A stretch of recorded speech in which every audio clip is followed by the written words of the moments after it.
శ్రీ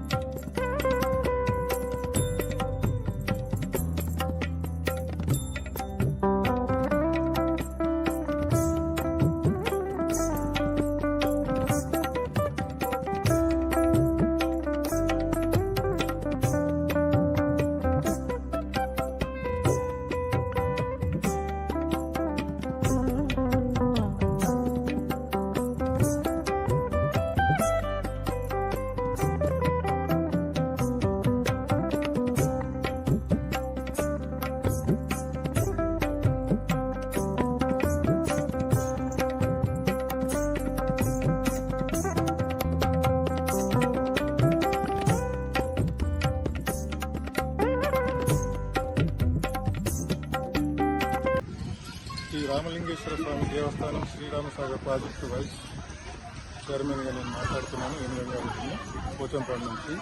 ఈరోజు శుక్రవారం. మరి దాదాపు 4 జిల్లాల నుంచి ఈరోజు పవిత్ర గోదావరి నది స్నానం కొరకు ఇచ్చేసి ఇక్కడ తెప్పలు వదిలి మరి నది మన శ్రీ రామచంద్ర వారిని మరియు అలాగే శ్రీ రామలింగేశ్వర స్వామి దర్శనం చేసుకొని మరి వంటలు చేసుకొని భోజనం చేసి ఇక్కడి నుంచి వెళ్ళడం ఆనవాయితీ. ఇది చాలా పవిత్రమైన విశిష్టమైన ఆలయాలు. శివకేశ్వర్లు భక్తులు ఉన్నారు కాబట్టి గోదావరి నదిలో స్నానం చేసి మరి వారిని దర్శించుకొని పోవడం భక్తుల ఆనవాయితీ.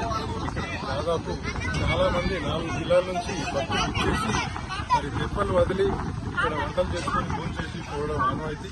కాబట్టి ఈ విషయము కేసు ప్రేక్షకులందరికీ తెలియజేసి నమస్కారాలు తెలియజేస్తాను.